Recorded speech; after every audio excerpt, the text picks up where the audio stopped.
Ang Ginoo manaa kaninyo. Kinutlo gikan sa Ebanghelyo sumala ni San Juan.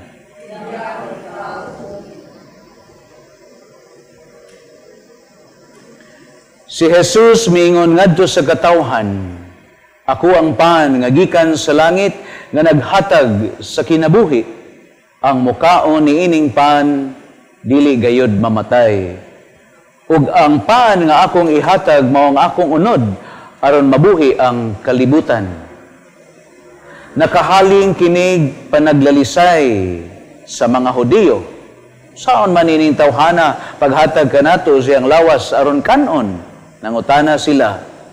Si Jesus mingon kanila, sultihan ko kamo, kung dili kamo mukaon sa unod sa anak sa tao, ug dili mo inom sa iyang dugo, dili kamo makabaton og kinabuhi. Ang mukaon sa akong unod, ug moinom sa akong dugo, may kinabuhing walay katapusan, ug banhaon ko siya sa katapusang adlaw. Kaya ang akong unod, moang matuod nga kalanon, ug ang akong dugo moang matuod nga ilimnon. Ang mukaon sa akong unod, ug moinom sa akong dugo, magpuyo dinhi kanako, ug ako diha kaniya. Ang buhi nga mahan, maoy nagpadala kanako, ug tungod kaniya, nabuhi usab ako. Sa samang pagkaagi, ang mukaon kanako, mabuhi tungod kanako. Busa kini mo ang pan, nga gikan sa langit.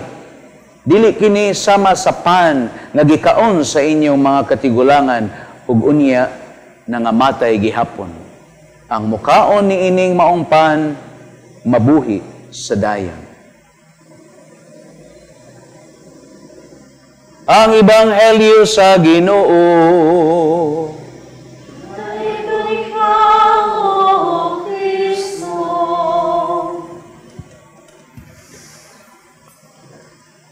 Maayong Domingo, kamong tanan nga sa kanunay nagnunot ni ining atong sibya sa telebisyon, ang Sunday Healing Mass nga gihatod kaninyo sa St. Paul Sisters dinhi sa may Jones Avenue sa ilang center sa mga St. Paul Sisters.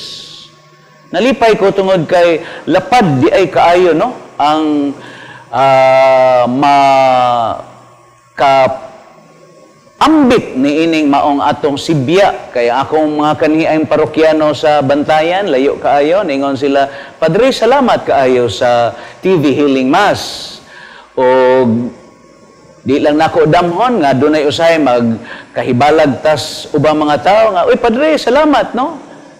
Og labaw pa sa tanan, gikalipay nako kay ang atong mga preniso usab nagnunot gyud di ay sila og nagatang sa atong Santos nga Misa Healing Mass. Of course, labaw sa tanan dili lang kay healing ni sa lawas, kundi labaw sa tanan ang dakong milagro nga kining misa magdaog healing sa kalag sa espiritu. Kay mag-unsa man ang lagsik atong lawas, pero ang atong kalag patay. So, way laing makatambal sa sakit sa atong lawas, kundili ang Ginoo siya nga maoy tag-iya sa kinabuhi.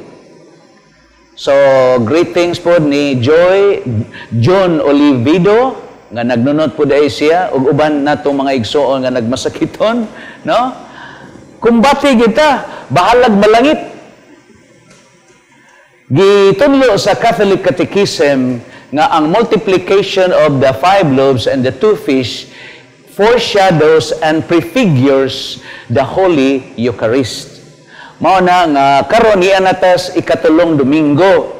Unya mulanat pa ni siyag lain pang tulo ka Domingo diin ato sawan suma sa Ebanghelyo nga ang Ginoo siya nagpaila nga siya mao ang tinuod nga kalanon, ang tinuod nga ilimnon nga nagdala og kinabuhi.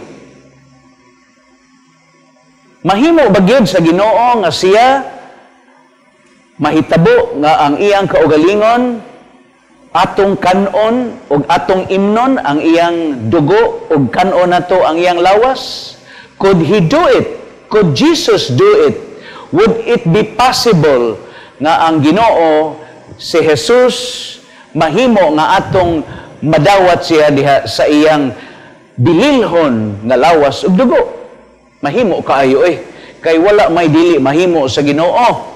Mao bitaw na nga sa wala pa niya nga gitudlo kining maong pagtulunan nga siya mao ang tinuod nga kalanon, iya usang gihimo kadtong milagro nga ang 5 ka buok pan ug 2 ka buok isda ni adtong inosente kaing bata nga manggihatagon sa gaayong bataa, no? Nga wa gyud siya magpanuko nga iyang gihatag ang 5 ka buok pan ug 2 ka buok isda nga sumapa sa giasoy sa taho sa ebanghelyo, nakakaon ang 5,000, walay labot ang mga babay ug ang mga bata, ug doon na pa'y nahasubra nga napulog 2 kabukag. Why tao di bisan kinsa nga makahimo ana mga igsoon? Ikaduha, mahimo ka is Ginoo nga ang iyang dugo maoy atong imnon aron mabuhi ta, nga ang bino mahimo ngadto sa pagkadugo diin kung kita mo inom niini mabuhi ta. Ngano man ay nahinomdo mo sa milagro nga dili pa gyud unta to panahon sa Ginoo nga maghimo siya milagro, pero mutahod magita sa atong inahan mo nang ningon ang inahan sa ningon ang mahal nga Birhen Maria ngadto sa atong Ginoo. Dong wala na sila bino, ningon ang atong Ginoo nya unsa may ato ana mga bisita ra biya ta. Pero wag yun kabalibad ang Ginoo nga ni mando ang Ginoo ngadto sa kusinero nga punan sa tubig ang napo katadyaw ug unya patilawi sa kusinero.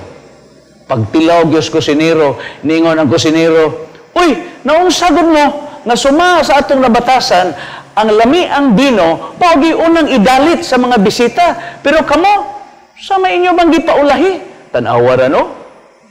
Ang tubig nahimong bino. Pero dili lang kay ordinaryo kundi matud Pasko siniro ang pinakalamiang bino nga gidalit sa mga bisita. Why dili mahimo sa Ginoo nga wa tingato ikapliti po ang Ginoo ba? No? Unsa man? Nilakaw siya sa tubig. Nilakaw siya sa tubig. Og ilabihang lisanga sa mga tinunan, og si Pedro sad nga nakakita siya nga ang Ginoo nilakaw sa tubig, ningon siya, "Ginoo, palakta ko diha." Nakalakaw tuod si Pedro og pila ka lakang, pero sa dihang nahadlok siya, naunlod siya, mga igsoon. So could Jesus do it that He is able to make the bread, the wine into His most precious body and blood? Mahimo kaayo. Og kanang maong mga milagro og pila ka milagro nga gihimo sa Ginoo nagpamatuod nga siya dunay gahom, labaw sa bino, labaw sa pan nga mahimong iyang lawas og dugo. Why would Jesus do it? Nganong gibuhat man gito sa Ginoo mga igsoon? Ay kitang tao god basic man gyud kay nang kaon, di ba? Unya diha sa pagkaon labi na kamo, no? Imbitaron gali mo sa inyong mga kaila o birthday dinner, no? O uban pang mga dinner, meaning, gidapit ka tungod kay duol ka sa iyang kasing-kasing. Wa ka gadapita, di ka duol sa iyang kasing-kasing. So, eating dinner, kita nga magsaw sa pagkaon is an expression of love. Basic yun kay na, mga igsoon. Mana nga, nganong gibuhat man tos Ginoo, nga diha man gyud sa pagkaon nga iyang ihatag ang iyang kaugalingon. Tungod kay kana, diha sa atong pagkaon o pagdawat niya, mo nang mahimo tang sama kaniya. Ug mao na ang gipasabot sa communion, come together, unos, oneness. So sa atong pagkalawat, diha sa santos nga komunyon, mo nang matud pa sa Ginoo, ako mopuyo diha kaninyo, sama nga kamo mopuyo diha uban kanako. So ang atong pagkalawat mga igsoon, pagkanindot sa mga grasya nga atong nadawat diha sa pagsigi natug kaon, pagsigi natug dawat sa Ginoo diha sa Santos nga Eucharistia. Una, it augments our union, our relationship with Christ. The more we partake, the more we eat Christ in the Holy Eucharist, mo nang mahisama padyud ta ni Kristo. And it separates us from sin. Kay magsige kitag kalawat sa Ginoo, mo na nga dako gyud kaimpuruhan nga malayo ta sa temptasyon. It strengthens us, no? Makapalig-o nato nga dili ta sayon nga madaling mapukan diha sa sala, mga igsoon. O sa tanto pod natong sigig kalawat, mao na nga we become more charitable, nga we become what we eat. So sa sige natong kalawat, mao na nga atong pangunahuna, ang atong kasing-kasing, ang atong kinabuhi mahisama gyud ni Kristo. Pangutanon ko kamo, naniod to na ba mo? Naniod to ba mo gahapon? Namahaw na ba mo? Pero anyway, tanan natong gikaon, buhi patay. Paningog sad mo diya eh. Ha? Abilan wa ni audience atong moy nanimba aning atong TV mas. Kanang atong gikaon, buhi patay. Perting pataya ang isda nga gikuha sa dagat, gimantikaan pa gyud. Ang baboy nga giihaw, gihumba pa gyud. Sa to pa, ang tanan atong gikaon, patay. Pero ngano nga bisan ang atong gikaon pulos patay, buhi man ta. Labaw pa nga diha sa Santos nga Eucharistia, ang mismong tumuran, ang mismo nga kinabuhi, kay ningon biya siya, I am the life. I am the way, I am the truth. Labaw pa nga, buhi gyud ka ita, kay nga naman, ang atong gikalawat, siya mismo man ang kinabuhi. Kung mahimo nato nga ang tanan natong ikaon patay nabuhi ta, labaw pa nga kung mga lawat ta inigtambong nato sa Santos nga Eucharistia, labaw ta nga buhi gyud kita sa atong huna-huna, sa atong kasing-kasing ug sa atong kinabuhi. Dunay documentary nga gihimo between eagles and vultures, no? Diin ang kanang mga eagles, no? Ang ilang kanon kana gyung mga buhi ba, presko gyud ba, no? Mo nang ilang panganon buhi gyud. Yan nahibaw ba mo nga kanang vultures, igor ra silang manghuwat ug unsay mga kanang naa nga ilang makit-an nga patay, di sila magkaog buhi. Ganahan silang mga carcasses, no? Sa mga mananap. Mao na nga unsa may ilang namatikdan. Ang eagle iniglupad niya, kuan gid kay siya, layo gid kay siya maluparan, no? Gaan kayo, layo kay siya malaparan. Pero ang vulture, di gid gani maglisod gani gid siya og lupad mga igsoon. So unsa may gipasabot sa documentary, when we eat fresh, no, mo nang himsog, pero patay sa mga sobra ra sa mga patay nga gikaon, mao nang malagmit, di kay takalupad mga igsoon. So, unsa may buot na kong ipasabot? Please do not feed your soul with junk foods. No, do not feed your soul with junk foods. That would destroy your soul.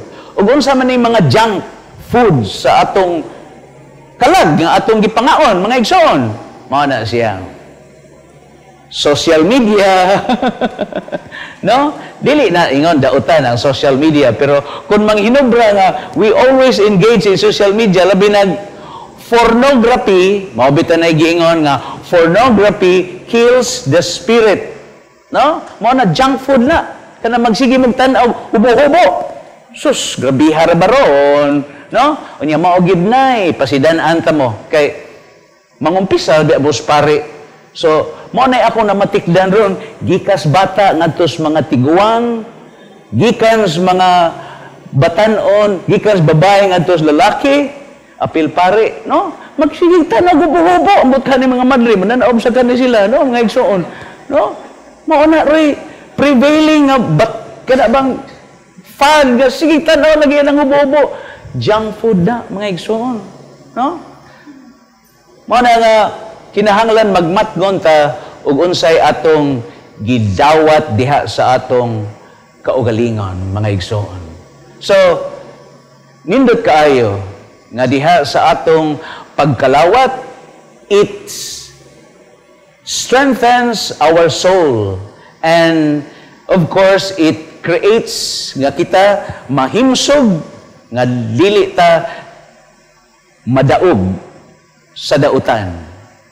Ginaingon man sa usa ka santos nga money is not evil, but avarice is evil. Food is not evil, but gluttony is evil. Childbearing is not evil, but fornication is evil. Muna'y gingon sa usa ka santos, mga igsoon. Glory is not evil, but vainglory is evil. Mayom na nga, mukaon ta, pero kung magdinaw, mag-inulit tag kaon, mao na nga mahimo na siyang dautan, mga igsoon. So, wag yun masayop ang Ginoo nga siya iyang gihukman, nga iyang ihatag ang iyang kaugalingon sa kalanon nga makapahimo kanato, nga mahimsog ta kanunay diha sa atong hunahuna, sa atong kasing-kasing ug sa atong kinabuhi. Did He do it? No, gihimo ba ginis Ginoo nga iyang gihatag ang iyang kaugalingon? Mao tong nahitabo sa Huwebes Santo. Nga iyang gibilin hangtod karon kada sa ulog nato santos nga misa atong gidawat ang iyang mando nga ningon siya, kini mao nga akong lawas, nikuha siya sa pan. Yan, nikuha siya sa bino. Pero wala na siya mingon, kini mao ang pan, kini mao ang bino. Huwebes Santo. Sa katapusang panihapon, nikuha siya sa pan, ningon siya, kini mao ang akong lawas. Kini mao ang akong dugo. Buhatan ni aron paghandom kanako. Ug mao ni ang atong gisubli-subli kada sa ulog nato sa santos nga misa, nga dili ta malimot nga ang Ginoo sa iyang pagsakripisyo, paghalad sa iyang kaugalingon aron kita kanunay gyung buhi. So, wag yun untay nato nga musimba nga di mo mokalawat, kay insulto yun kay na, no? Kana bang, oy, ato ta, ibitaron ta mo. Ato ta, kay birthday na ko, nagkumbira ko. Tando mo, o sige, adto may pader. Dito na mo, kumbinto. O pagingon ako, nala, sige, mangaon na ta. Sige, ready na ang tanang pagkaon. Niya, maingon ko, di ko kaon. Kada kong insulto, ana, sa nagdapit ni mo, kay nitambong ka, ug sa dihang gidalita na kas pagkaon, wa ka mo kaon. Mao sa nay mahitabo na to. Tambong tas misa, pero panahon sa komunyon, nagpabilin na tas ato lingkuranan, kay wa ta mudawat ug mukaon sa bililhon nga lawas ug dugo sa atong Ginoo, mga igsoon. So every time you celebrate, every time you attend, offer the Holy Eucharist, always with so much faith and sincerity, nga mokalawat ka, nga maingon ang pare, lawas ni Kristo. So may matubag, Amen. Kay nga naman, tinuod gayud Ginoo, nga ikaw, kiniing ako, gikalawat. So kamong nagmasakiton, ha? Hangyuan ninyo ang mga liminister, palihog, pasubo mo dito sa parokya, aron nga kining pagtambong ninyo sa santos nga misa sa telebisyon, mahingpit gyud. Nga naman, kay nabalihog mo sa inyong mga liminister, nya malipay sa gyud kaayo ang mga liminister nga inyong pamalihogon, nga sila muhatod kaninyo sa santos nga kalawat. Ang bililhon nga lawas ug dugo sa ato Ginoo. So hingpit ang imong Domingo. Kay nga naman ni apil ka, ni saulog ka sa santos nga Eucharistia dinhi sa television ug nagpahatod ka sa santos nga Eucharistia sa imong panimalay sa atong mga liminister. Amen.